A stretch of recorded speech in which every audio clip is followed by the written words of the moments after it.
things of nature, things of that nature, things of that nature, things of that nature, things of that nature, things of that nature, things of that nature, things of that nature, things of that nature, things of that nature.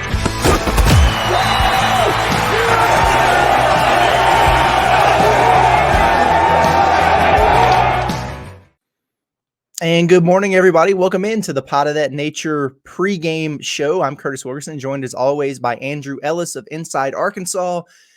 Andrew, we are here, my friend, to preview do we need to get a small violin or play a little Sarah McLachlan or something in the background? The final installment of the Southwest Classic, Arkansas, Texas A&M, 2:30 ESPN, AT&T Stadium on Saturday. Are you sad or do you feel like Sam Pittman? I'll be honest with you. I have not had a great time during this Arkansas A&M Southwest Classic era. Curtis, I also want to give a little personal background to this. I went to the 2009 game. I went to the 2010 game. I went to the 2011 game. And then after that, they did the weird quick home and home thing. I didn't go to either of those. This is back when I was still living in Louisiana, still a young boy. Wasn't in control of my own destiny. And I have not gone to an Arkansas A&M game since. And if you recall correctly, the 3 years I listed off, they won all three of those. They did. They've won I think just one since I stopped going to the game. Razorback fans, I'm not going to this game, so I hope so don't get too confident. I was going to say it's worth noting that John Neighbors is our representative. Right. I just wanted to pat myself on the back a little bit and just kind of point out, because when I think about this, I think of a lot of close losses. I think of a lot of tough results. I think a lot of like blown leads and weird things. And so I'm hoping Arkansas can kind of put all that to bed and just put one nice little Southwest Classic performance together and then call it a day and then start playing on each other's campuses. Well, what I put together in the first 2 minutes of this show is that Arkansas, if they lose, it's your fault because you're not there. So anyway, moving on. No, this is you're right, man. This game is always bonkers, for people who thought that Auburn game was madness last week. And it was. This one's going to be full on drunk. It never fails to deliver entertainment, and then more oftentimes than not, heartbreak for Razorback fans. But like you said, maybe they'll flip the script and end this thing on a high note. We'll see. It is interesting because in a lot of cases, it's been Texas A&M who's kind of coming into the game looking like, oh, is this the year? Are they a playoff contender? Arkansas, man, they're really scuffling or whatever, and it just hasn't mattered. It's been that classic throw the records aside kind of deal, but the results have still, the results have still kind of been pretty lopsided. So we'll see what happens, but I'm excited about it. I like that Arkansas got the win last weekend. They've got some good momentum. The vibes are strong. It feels like a lot of positivity, I guess, going around with the team. Sam Pittman, it was a feel-good win for him. He's smiling. He's cracking jokes and stuff now. Going into this game, I think they're probably feeling about as good as they possibly could. Yeah, shout out to John because he brought up this number on the show. I believe it was yesterday or the day before, where every year that Arkansas has beaten A&M, which has only happened, I guess, 4 times in the last 15 years or whatever it is, they've won at least 9 games, which is kind of crazy. I mean, 2021 is the last time they beat them. Obviously, that was the best season Arkansas had under Sam Pittman. And you think back to that year, and there were a lot of the same things where there was a lot of excitement around the team kind of building, and it felt like A&M was kind of the culmination where everyone kind of realized, hey, Arkansas is a good football team this year. And I feel like beating A&M kind of represents that. And A&M comes into this in an interesting little situation. I mean, this is year 1 for Mike Elko. This is game 4 or 5 for him. And so we really still don't quite know what to expect from them big picture or as a program or how they're going to move forward. And so I feel like this is as is always the case in college football, both teams have a lot to prove every week. And I feel like this is a pretty big swing game for both teams in their seasons, because if you're A&M and you win this game, it's really, especially with the quarterback that didn't lose you that first game, you're able to say, you know what, we found the right quarterback. We beat Arkansas. We're now 2-0 in SEC play. Like we're right back in the mix. We're one of the best teams in the country. If you lose this game, it's a little bit harder to play that game, and it's kind of more of this may be a transitional year under Mike Elko. We'll see how things work out. And for Arkansas, kind of same thing. If Arkansas wins this game, that imagination gets to run wild a little bit. You get to start, Arkansas's 2-0 in SEC play, which would be the first time since 2006. Whereas if Arkansas loses this game, I think there's a lot of people in the fan base. I don't consider myself a part of this, but a lot of people who would be like, man, it's just right back to square one. We don't like our coach. We don't like our quarterback. We don't like anything. Clean house. Like, it would be a lot of people kind of right back in that mode. And so I feel like this is a huge swing game really for both fan bases and their belief in their team.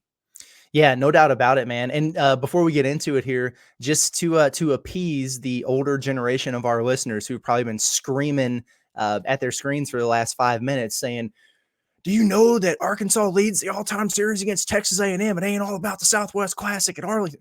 Yeah, we know. So I'm going to give them a shout out. Arkansas, despite what's been just an unfortunate run of luck over the course of the last decade, I guess, they do lead this series 42-35-3.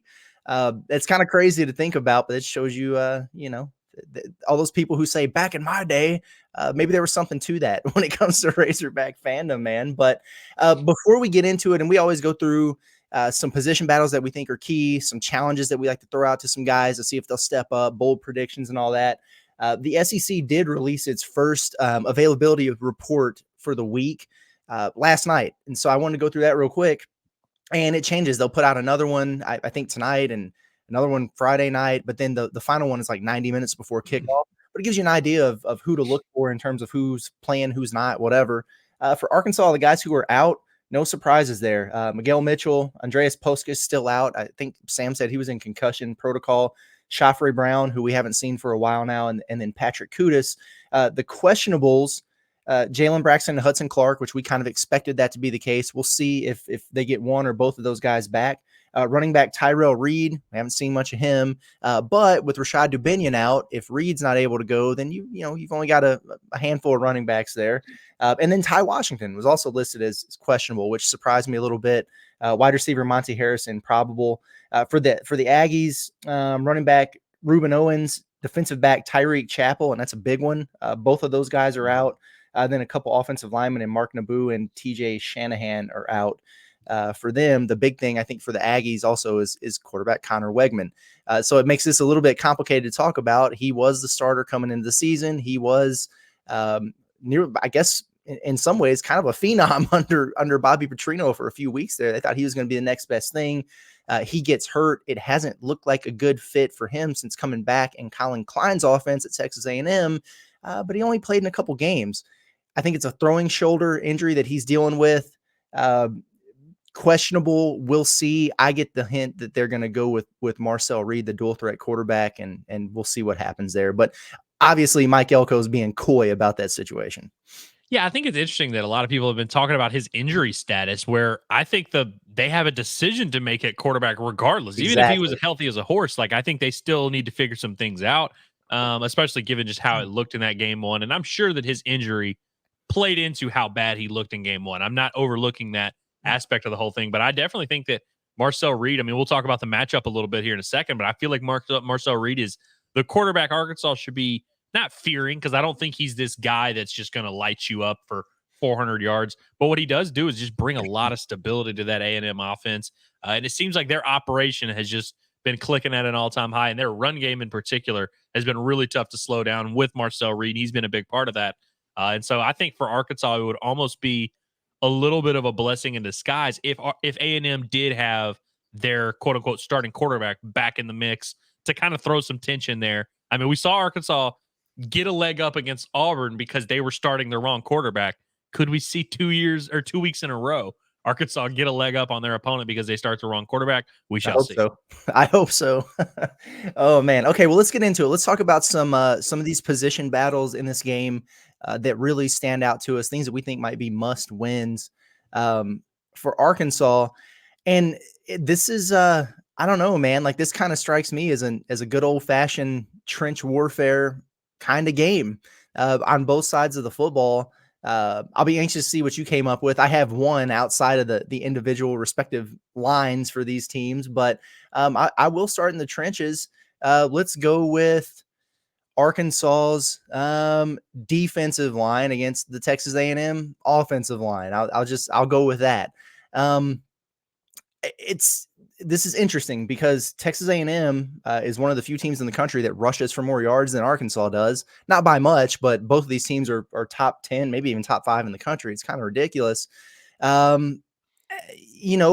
Say what you want about Arkansas's pass rush and everything like that, and lack of ability to get to the quarterback, they've been pretty good against the run. And I think if Arkansas is able to bottle things up for Texas A&M and that rushing attack a little bit, and force Marcel Reed into some passing downs, it's going to be a very advantageous situation for Arkansas. We saw the Hogs, really, really shut down Ollie Gordon, the reigning Doak Walker Award winner. But then we've also seen every other team on Oklahoma State's schedule do that now. So I think this is going to be a time where Arkansas is really pushed in the trenches. This is probably, we talk about Oklahoma State having so much continuity on the offensive line and older guys, and that's all true.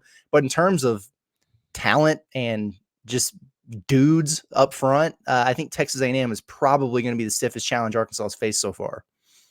Yeah, I agree with that, Curtis. And I'm actually going to kind of piggyback off of that with my first matchup. You want to hear what mine is? The middle of Arkansas's defense, the Arkansas linebackers versus the A&M running backs and the quarterback and Marcel Reed, because I think they're going to have to make what I had next up, man. I love it. I think we're aligned here. And we before we went live, I just said to Curtis, I was like, I really hope that we're not too aligned, because then we end up just making the same points and all that. Yep. But I really do think that A&M's ability to run the ball is obviously make or break for them and whether or not they're going to have success in this matchup. Like you said, one of the best rush offenses in the country. And I think Arkansas's D-line, frankly, has their hands full with A&M's offensive line. I'm not sure this is going to be one where they get dominated or they just get completely moved off the ball. But I do think this is a big test for Arkansas's linebackers. I'm looking at Xavier Sori in particular. We'll get to him a little bit later in our challenges. But I do think that this is a big one for Arkansas's the middle of their defense. A&M's rushing attack, they force a lot of missed tackles. Le'Veon Moss leads the way. According to PFF, he's recorded 14 MTFs, which is missed tackles forced. Amari Daniels is their backup running back, who might be just as dangerous as him. He's run for 200 yards already this year. He's forced 6 of those. Marcel Reed's forced 6 of those. Even Connor Wegman forced 4 missed tackles in his limited action. So, I mean, A&M, it's hard to tackle these guys. And, that rushing attack is a big part of what they do, especially because they have a quarterback who, whoever they start, it's a young quarterback. Connor Wegman's not a grizzled old veteran. I mean, I know he's a former 5-star, but he's only started a handful of games in the SEC. And with Marcel Reed, he's only started a couple games. He's a redshirt freshman. So they're going to it's no secret, they're going to want to lean on that run game. And so I feel like if Arkansas's linebackers are up for this challenge and they're able to really nullify that a little bit, or at least just hold serve in this matchup, it puts a little bit more pressure on Marcel Reed, the thrower, which I think is, not like he's a bad thrower of the football, but I think that's really not their game plan. They're not coming in here thinking, hey, we're about to just bombs away, light up this Arkansas secondary. And so I think it's going to be a big test. I mean, Arkansas's linebackers have been a very polarizing position groups going back to the spring, where there was a point where we thought this group might stink, frankly. And then throughout the offseason, they added some pieces, and you start to hear the coaches talk about this group. You could tell they liked them a little bit. And you could argue it might be the strength of this Arkansas defense at this point. More so just because the secondary has so many injuries and the D-line has so many questions. But I'm interested to see how Arkansas's linebackers look in this matchup. Because the one thing about A&M, they always have dudes like talent, like just NFL-looking guys. You're playing in an NFL stadium. So I'm interested to see what Xavier Sori and Steven Dix look like in this matchup. We know they look the part, literally just eye test. And so it's going to be fun to see them on an NFL field. Do they hold up? Do they look the part in this kind of matchup, especially against such a good rushing attack? I feel like for this Arkansas defense, if they want to slow things down, because really realistically, Curtis, we talked yesterday about would either team blow each other out or which one's more likely. I think if Arkansas doesn't have answers for A&M up front offensively, and A&M just able to 6, 7, 8, 6, 7, just get those chunk plays, it could be a long day. We really haven't seen anyone do that to Arkansas's defense, just move the ball at will. And I'm not saying A&M's going to, but if they're not able to get up there and clog those holes up front in the run game, it's going to be really tough. And so I think this is a massive challenge for Arkansas's defense, even though the numbers don't necessarily say this is one of the most high-flying offenses in the country. I do think this is a dangerous matchup if they're not able to fill stuff in that run game. Yeah, for sure. And that, I'm really glad that you piggybacked on that one the way you did, because that was my entire thought process with the defense. Is it's all about that front seven, man. And, the other thing about it is we've seen, I don't know, skilled guys, I guess that's the best way I can put it. Skilled guys have been killers in this series. Like there's been big plays like that time and time again. And I feel like this Texas A&M game, I almost remember it so many times being, at halftime going, man, Arkansas's got some tackling problems, because you start facing athletes like that and you struggle to get them down. And Arkansas's not going to be able to afford to do that. I agree with you. I almost feel like the linebacker position is more important than the defensive line. Like those guys have to hold their own. They got to bottle some things up. But I have a feeling that like Le'Veon Moss is going to be able to get to the second level, and you're going to be able to get your hands on him. You got to tackle him, and you got to get that dude down. He's really good, and for all the reasons that you mentioned. And then same thing with tracking Reed. You can't let Marcel Reed do to you what Taylor Green does to other defenses, where you get in a advantageous situation, you got him in 3rd and long or whatever, and then he just gets the edge and picks up the first down, gets right past the sticks. And that's something that he can do. He's played in about half the snaps as Taylor Green has, and he's second behind him in rushing for SEC quarterbacks. So he's definitely a threat with his legs. But yeah, I agree with that. I think that is the key. Defensively, I'm curious what you think offensively. And I almost feel like I'm going to talk about this more when we get into our challenges, like individually. I think it's just always going to have to be Arkansas's offensive line though. Because like, why would we even, question like Arkansas's receivers versus anybody else's DBs right now when it's just been pretty clear that they only have 1.5 guys, you know what I mean? And it's just, I think it's an offensive line thing for Arkansas. This is going to be a good gauge for, I think, the strides that this group has made. Can Arkansas really run the football against Texas A&M? And listen, Texas A&M doesn't have that great of a rush defense. They're middle of the pack in the SEC, probably. Let me pull it up. I think they might even be a little bit lower. I think they are. I'm reading my sources, Curtis, are telling me that they are 13th in the SEC. Now it is 62nd nationally. Yeah. So it's not like they're like bottom of the barrel or anything. 130 yards per game is not crazy. No, but crazy. It's not great. I mean, Arkansas is only giving up 82. So, yeah, that's going to be, I think it's going to be important, but the main thing is they have to improve in pass protection. Like you got to keep Taylor Green upright. He's got to have time to make the throws. I don't think he's going to throw as much as he normally does. The protection has to be better for him. And then I feel, Andrew, the same way I think about the rushing attack against Auburn, where for me, and maybe they can really just dominate and gouge them, but at the very least, establish it the way you did in that game. It doesn't have to be 8-9 yards a pop, but enough to get positive yardage, keep the sticks moving, sustain some drives, and be a threat out there. And so that's what I'm looking for with the offensive line, particularly the right side of that thing. Yeah, I think what Arkansas did against Auburn in the run game is probably about what you're hoping to do in the SEC. Now, I think they only finished like 3.4 yards an attempt or something like that. So you'd like that to be a little bit up. But it's not going to be gashing. It's going to be a lot of kind of, gutting it out to get that 175, 180, up to 200 rushing yards. It's actually kind of crazy that Arkansas finished with as much as they did on the ground, because it seemed like they just kind of forced it. And frankly, I thought that was the right call. I mean, Jaquinta Jackson, 22 for 75. He'll have more efficient days on the ground, but I thought it was like a gritty performance from the Arkansas run game last week, frankly. And I know Taylor Green was a big part of that. But Curtis, you mentioned the A&M defensive line.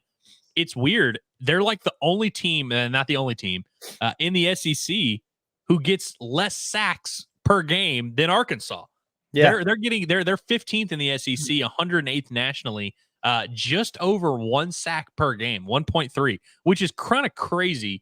Especially because you think back to some of the A&M matchups that Arkansas's had with Arkansas, and you think of these big, massive edge rushers. Myles Garrett kind of leads he's the guy I think of, but they always have talent on the defensive line. So you kind of view that. I believe it was 2016 or 17, Arkansas's offensive line. It was 2017 actually. That was when we realized like, hey, they really can't block anybody. They can't block this team at all. Right. I remember the A&M team kind of exposing them, but A&M's D-line this year doesn't necessarily have that type of a pass rush, or at least it hasn't shown up so far.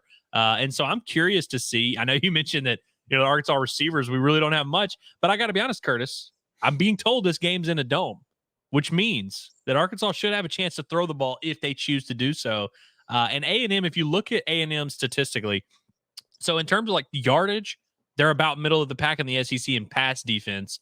But if you look at their PFF grades, it seems like PFF is not high on their corners or their safeties in pass coverage. None of them have great pass, coverage grades. And so I wonder if there's a little bit of some vulnerability there, just similar to what we saw against Auburn last week. And Arkansas really wasn't able to take advantage of that and throw the ball consistently against Auburn. But I'm curious in this matchup if that trend continues of A&M not really getting home for a pass rush, which really even UAB got home for a pass rush here and there. And so it'll be interesting to see like if this Arkansas offensive line truly only gives up one sack or something like that. Because I think it could be interesting because we really haven't seen Taylor Green in this Arkansas pass offense, which, is definitely not on the same level as their rush offense, but we haven't really seen them like let it loose and let it rip. And so I'm wondering if there's going to be some opportunities if they want to be a little bit more opportunistic and take some big shots in the passing game. So I am interested if Arkansas's receivers don't get going soon here, then they're just going to really have to start playing the wishbone. They're going to have to really just scale things back completely. And I do think Arkansas's offense is going to have a little bit of a different look to it as this season goes on, as they continue to find that identity, which is clearly in the run game with Taylor Green and Jaquindon Jackson. But I think this will be an interesting one for Arkansas's wide receivers because statistically, it's not really a matchup that's a super daunting one. Like they should be able to get open and make some plays here and there, and you don't have to make a ton. But as we know, it's not going to be all the run game for Arkansas. They're going to need to complete some passes. They're going to have to complete the forward pass, which was invented back in 18, whatever. Arkansas is going to have to do that a little bit. And so against A&M, I'm going to be very interested to see like if A&M's pass rush really is as bad as the numbers show, if Arkansas is able to hold up in that front, and if Arkansas is able to take advantage of that with some big plays down the field. Yeah, I think we're going to be surprised at Texas A&M's pass rush compared to their numbers. Personally, I have zero doubt on that. Actually, I can't really. I just can't go there with the wide receivers because them winning their matchups is only half the battle. The other part of the equation is Taylor Green getting them the football on time and in the right place. And so that's my first challenge, actually, to segue into throwing out some challenges to these guys. I'm challenging Taylor Green to remind people that he can throw the football because he can, and he's got a big arm. And there are, I think, we've seen, especially in this last game, but the last couple where the accuracy's just been more, or the lack of accuracy has been more, pronounced. We've seen that. There's been some misses, some poor decisions. We've talked about the hospital balls and everything like that. But I think we've forgotten some of the absolute seeds that he's thrown. Like it's in there when his footwork is right, when that throwing motion is right, and when he's confident throwing the football, he can do it, man. And so you're right. They're going to have to take some shots at times. Is he going to be able to connect, or is he going to underthrow like he did, Broden or whoever the hell it was at the beginning of the season, the first play? I don't know what the answer to that's going to be, but like you said, it's in a dome, so we're not going to be able to use the wind excuse. But yeah, I mean, I think you can't be a dual threat if you're only really a threat in one area. So I think this is a good opportunity for Taylor Green to remind people that he can throw the football, because while I think we both agree, like, yes, this offense is probably going to look a little bit different. They're going to be able to tailor this thing to Arkansas strengths, which is obviously the rush. You're right. Like it's 2024, man. Like they got to be multiple. They got to be a threat in multiple areas. And he's going to have to be the guy to do that. There is no quarterback controversy, nothing like that with Arkansas. Taylor Green just has to be better. And while we can live with him not being the most accurate quarterback in the world, I don't know that we can live with him being 44% every week. So I expect that to be an uptick, and I challenge him to do so. Yeah, I mean, it's got to be a law of averages. That's a term we throw around a lot. Like if you're going to throw 44% in a lot of those games, you got to have some 62% games. You got to have some games where you're a little bit more efficient. And so I think he's due for one of those. And I actually do think he's going to have a chance to make some plays in the pass game. Curtis, I'm going to stick with the pass game just for a little bit. I've got an offense, a defense, and a special teams challenge because I went traditional. I went by the book today. But offensively, Curtis, I'm going with Isaiah Satania, not a freshman, redshirt sophomore receiver from Fayetteville. And part of the reason why I'm challenging him, coming off of a good game. So again, we always say this is not you need to play better than you've played. It's more of just hey, go out there and play well, and we'll congratulate you afterwards, which we always do on our accountability report. So make sure you're tapped in with us because we're going to be doing that on Saturday after the game. But Curtis, you said something on our show the other day that kind of made me inspired this challenge. You said if Isaiah Satania replicates the performance he had last week, you would no longer have to say Arkansas has 1.5 good receivers. You would say you'd be able to confidently be like, you know what? Arkansas has 2 good receivers. They have 2 guys that can make plays. And so I am challenging Isaiah Satania because I agree. If he goes out there and has another game, even similar, I mean, what do you have? 3 for 85 the other day? Mm-hmm. It's not like it takes 7 receptions or anything like that. If he just makes plays and continues to show that he's a playmaker, that he's a force down the field that can change games for the Arkansas Razorbacks, it makes you feel a lot better about this passing attack overall. Probably makes Taylon Green feel a lot better in his receivers that he's throwing to. And I just think it adds a dimension. I think he brings a very necessary dimension to this Arkansas offense because he can get behind defenses. And so I think that's another thing that just continues to make this Arkansas offense tougher for opponents to guard. And so I think it would be nice. I think for the fan base, we've all been kind of waiting for this Isaiah Satania moment to happen. And we're getting a little bit of a glimpse here. You know, these past few weeks, he's starting to make some plays. He's clearly, like, I would say, the number 2 receiver. But I think that gap between Andrew Armstrong and everyone else is still pretty large. So I think if Isaiah Satania is able to go out there, you know, it doesn't have to be 3 for 85. Let's say he has 4 receptions for 65 yards. That's about what I'm thinking, where it's like, all right, if you're continuing to do stuff like that, like just being a factor, making maybe 1 or 2 plays that really change the game, that's what Arkansas needs outside of Andrew Armstrong, because you know he's going to show up. We know the tight ends exist, and maybe one day will show up or be a part of the offense. But I think Isaiah Satania solidifying himself as a number 2 receiver would do wonders for this Arkansas offense. So I'm challenging him. Yeah, I like that. I like that a lot. I'll stick with the offense too, since we kind of got a little theme rolling here. I'm challenging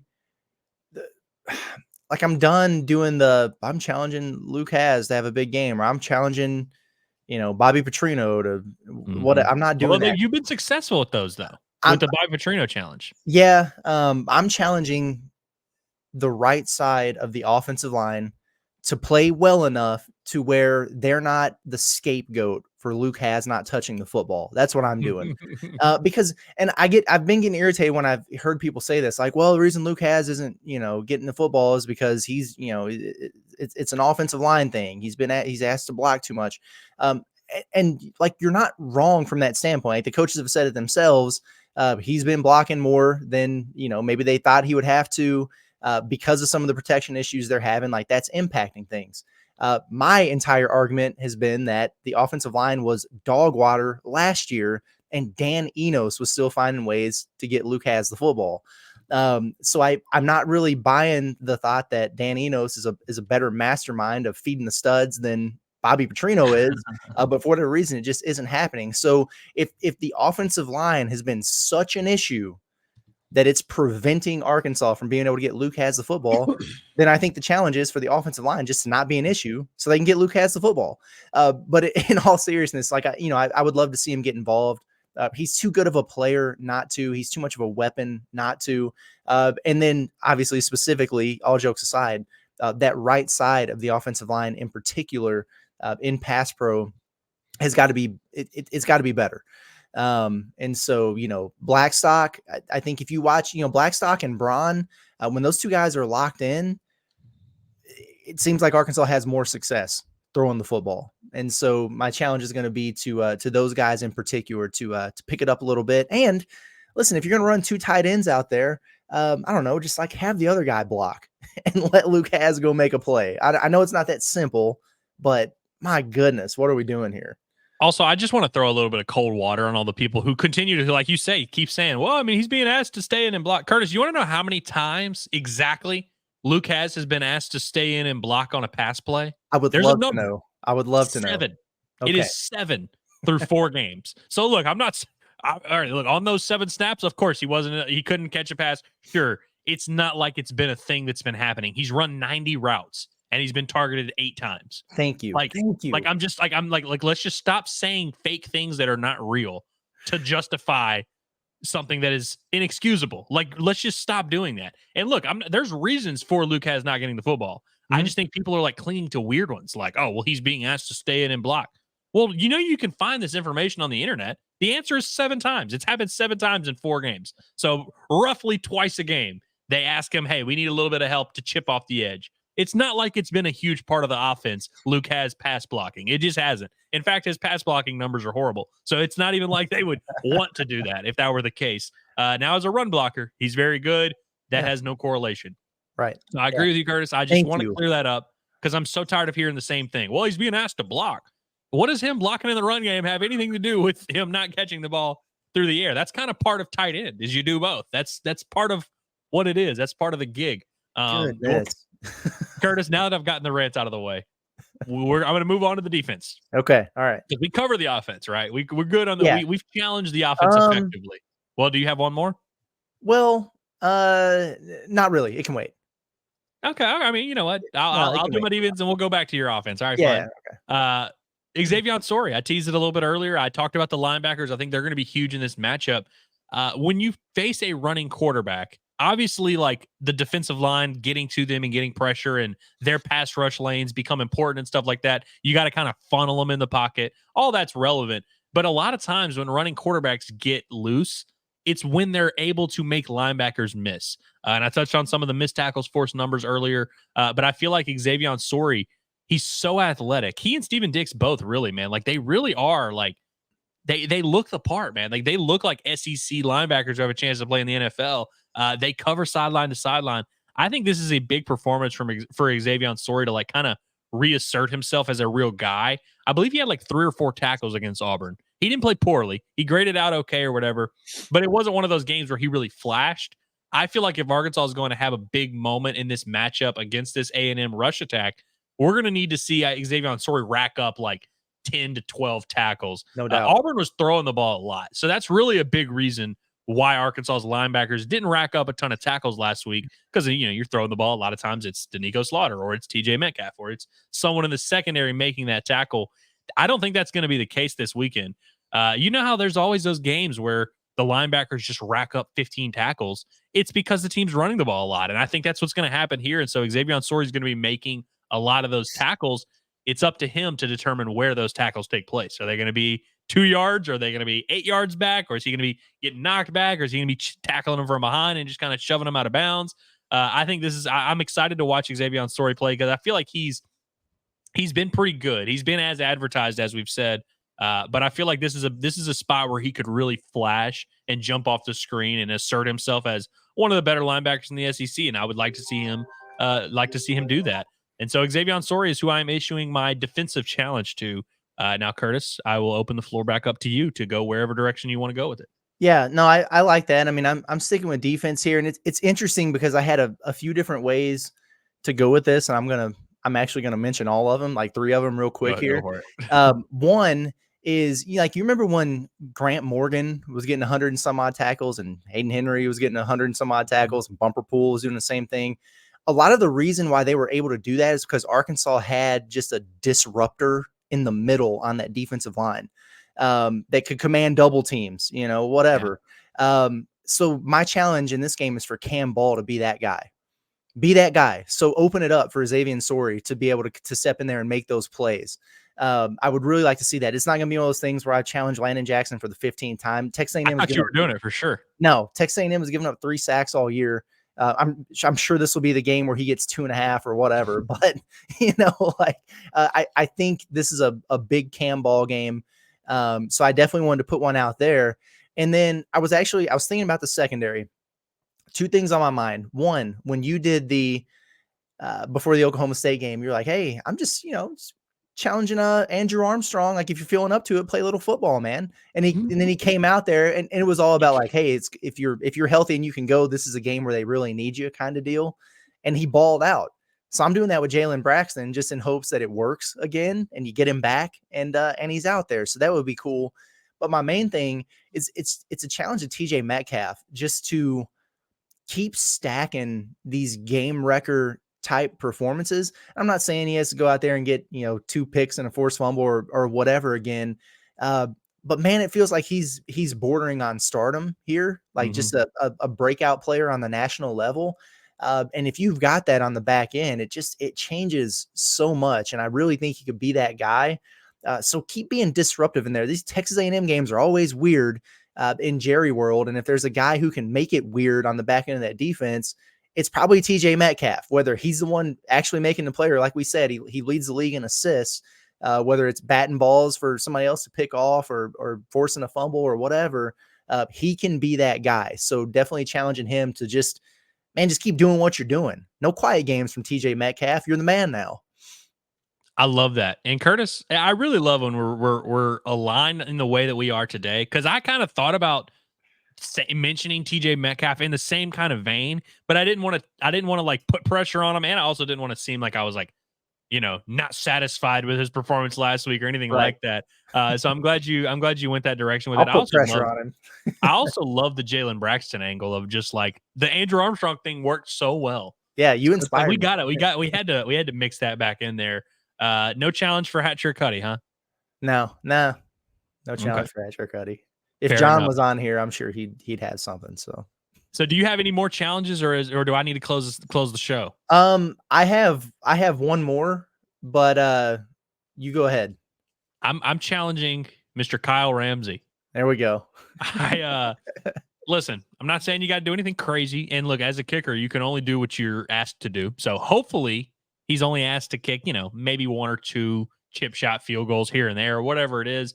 But we just can't have any funny business. We just can't. In a game like this, that I think we both agree this game's probably coming down to one possession. If you look at the series history, it seems to always do that. If you look at these two teams on paper too, like there's really not a ton of separation. And so I think this is just a game that's destined to be decided in the final minutes. Yeah. In the final minutes, if you've missed a field goal, you're going to be thinking about it. Oh, crap. Remember in the first quarter. So it doesn't matter where he misses the field goal. I'm not saying he's going to get a chance to win it and he better make it. Yeah. I'm saying in the first quarter, you can't go out there and miss a 41-yarder to give your team a chance to take the lead. You got to convert when you're given a chance to convert. They call them free throws for a reason, Curtis. That's right. I mean, hey, Kyle Ramsey, like we've had enough of the funny business. You've provided funny business against Oklahoma State. You provided a little bit of funny business against UAB. He redeemed himself a little bit. He's pretty good there. And he provided some funny business against Auburn that didn't come back to bite Arkansas. But I really do think like he has to you have to make the layups. If you get a 37-yarder, just make that. And it makes everything simple. And who knows if Arkansas is going to be asked to, going to ask him to make a 50-yarder or something crazy like that. I'll give him a pass on whatever that is. But he just can't have any like anything that's supposed to be a make. We gotta be able to count that as a make. Because you don't want to be back there in the fourth quarter when you're down by 4 and you're like, man, it would have been really nice if we had made that field goal earlier so we could take the lead with a field goal now. Just no matter what, when you miss a field goal that you were supposed to make, it lingers over and it just is like a dark cloud. And it really, I guess it cost Arkansas the Oklahoma State game. Didn't really cost Arkansas against UAB or Auburn, but I feel like this is the game where it would cost Arkansas. We've already seen Arkansas miss a field goal and it cost them a game in this very stadium. And so I think I got my eyes on him. And I also think like, let's just go ahead and clear this up. If he goes out there and goes 3 for 3 and looks great this week, then I think we can go ahead and stop talking about him. Then we can stop doing the whole kicker conversation. And we brought up the numbers. He's one of the worst in the SEC statistically. Go ahead and start just building that up. Even if it's a few chip shots, just make your field goals, build that trust with the Razorback fan base. Nowhere to go but up, brother. So, so my final challenge, and then we'll get to bold predictions. And maybe this is Hudson Clark's opportunity to get involved here. I'm challenging a Texan to be a game changer. Somebody from the state of Texas to change this game, because it's just one of those things where I get it. Like, it's Arkansas recruits Texas heavily. You're playing at, AT&T Stadium, every kid's dream or whatever. Some of these guys played state championship games there. I understand all that, but you just hear so much about it. Like, what does it mean to go back as a Texan and play in Dallas Cowboys Stadium? Okay, fine. Let's have one of those guys be the difference here, an absolute difference maker. Maybe it is Hudson Clark on the comeback. For me, I'm thinking Quentin Jackson, perhaps, because this is you got some options here. You do, and this is a grown man's game. It just seems like it's always physical as hell. Who better to handle that than a guy like Quentin Jackson? Even though he might, have to limp off the field every other play, he'll be back, and then he'll, suplex a guy, or I don't even know what you would call that. What he did to that dude from Auburn, but it was impressive. He guided him. He very gently guided him to the ground. It was crazy. Yeah, and it wasn't like it wasn't like a Bill Goldberg spear. It was almost like that move that the Rock would always do to set up the people's elbow, kind of. Mhm. But it was pretty impressive. So maybe it's him, but any Texan who wants to step up and be a big time difference maker in this one, that's my challenge. Bold predictions. I've only got a handful of quick ones here. I will stick with kind of the theme of one of my challenges. Taylon Green. Over 60% completions, no picks. No picks, eh? No picks. Well, my first bold prediction is a Taylon Green one as well. Curtis, he is going to throw the football for 250 passing yards. I like that. What if he does all three of those things? I mean, it's possible. If he does all three of those things, I think Arkansas wins the football game. I think we agree there. If he's like 62%, 270 and 0 picks, I don't even care how many touchdowns. Like that would be that would be effective. I think he's going to throw the ball for 250 yards. The real question, and people are hearing that and they're like, oh, so I guess you think Arkansas is going to win. It's going to be an easy day or whatever. The question for me is Arkansas going to be able to establish that same running game behind that? Because if they are and they're running the ball for 200 yards, and you start doing the math and you're like, yeah, they are going to win that game pretty solidly. But I feel like I feel like A&M is going to be kind of sold out to stop the run. I don't think I'm breaking any news here. I think a lot of teams that face Arkansas are going to be sold out to start the run and so stop the run. So I think there's going to be opportunities for Taylon Green to make some big plays early in the game, similar to the way KJ Jefferson made some big plays early in that 2021 game. He had the 85-yard touchdown to Treylon Burks. He had 6 more completions to Treylon Burks. It seemed like it was a big Treylon Burks day in that one. But I think if he goes out there and comes out and hits a few big plays early, it'll really open things up for Arkansas. But I do think he's going to, in a dome, throw the ball for 250 yards. I like that. I like it a lot. And for those who might have been listening to mine and going, oh, that's a real bold prediction, 60% completions and no picks. He did that against UAPB. He hasn't done it since. Yeah. So, and he didn't do it a ton at Boise State. Yeah, exactly. So we'll see, but you said it earlier best, I think, law of averages, right? At some point he's going to have a good day throwing the football. I think this is going to be it. It's in a dome, like we say. My next one, I don't know why I'm doing this, but it just feels like this will probably be the time that it happens. And I hope I'm not stealing your thunder. Tyrone Broden will catch a touchdown pass in this game. I certainly was not going to call that one. But yeah, when you said, when I heard Tyrone, I was like, oh, thank God. Definitely wasn't going to call that one. Oh man. I don't hate it. I don't have anything to add to it. I'm just saying it's going to happen. I'm speaking it into existence. There's no reason why I would feel that way. Going with the theme of expecting things that haven't happened to randomly happen, Curtis, I'm doing it. I'm doing the obvious one. I think this is the week that Arkansas gets Luke Has going a little bit. Here's my thing. It's become such a narrative now that it's been talked about with Sam Pittman. It's been talked about in the fan base for weeks now. Luke Has is sitting there reading all these tweets, watching all these jokers like us on the TV yelling at him and stuff like that. I'm sure he's fully aware of it, and I'm sure he's pretty frustrated by it. But I liked what Sam Pittman said on Monday, even though I think he was full of crap. I liked what he said about, Luke Has, we think he's a great player. Like we're not disappointed with Luke. Like we think he's good and all that. I think Arkansas's got to be sitting back there, even if they won't admit it publicly. I think they've got to be sitting back there thinking, we've got to reward this guy, especially if you feel like he's been blocking well, which the numbers show that in the run game, he's been one of their best run blockers. You've got to be thinking, man, we got to reward this guy somehow. And is A&M going to be super prepared for Luke Has stuff? Because it's not like he's been a big feature in the offense. Why would they? Yeah. I think there's some room for what he did against Oklahoma State, which is make maybe the biggest reception of the game kind of out of nowhere for Arkansas, that big 43-yard touchdown reception. I think there's something like that can happen. By the way, this is also the place where Luke Has broke his collarbone too, which, don't mean to throw any like negative stuff there, but I think this is going to be a little bit of an emotional game for him, one that he's going to be very motivated to play in. And given the way that his season has started out, I'm sure he's chomping at the bit to make some big plays for Arkansas in the passing game. So I don't have like a specific number in mind of like, he's going to catch 5 passes or he's going to have 85 yards. I just think Luke Has is going to make multiple big plays for Arkansas. I'll even go ahead and he's going to score a touchdown. But I just think Lucas is going to make multiple big plays for Arkansas in this game. I think this is the time that the lid comes off the Lucas bucket. I like it. I like that a lot. I hope that's the case for sure. I have one more. Shout out to the Scott Fountain haters out there. I think that we are going to see some trickery from Arkansas on special teams in this game.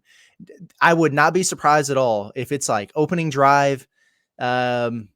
Things kind of stall out. It's 4th and 3. You got a 42-yard field goal. Send them out there. Fake. Something like that. Whatever. Onside kick. I don't know. Fake punt. I don't know. There's going to be some trickery.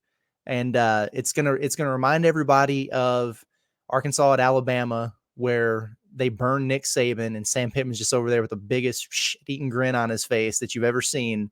And it's going to be a huge play for Arkansas. So there we go. Weird things happen in this game. And there's been special teams touchdowns for sure.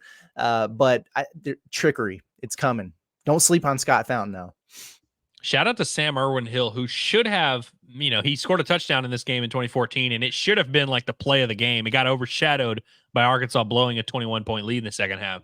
But I remember in the moment being like, holy cow, this is crazy. Arkansas just did, like, when you do something like that, when you score a special teams touchdown, it's just hard to feel like you're going to lose that game. You always in that moment are like, holy cow, it's our day.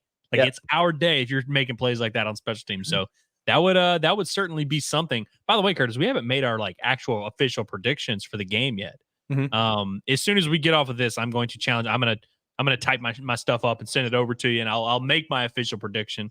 But I just noticed that we both sound a little positive in this one.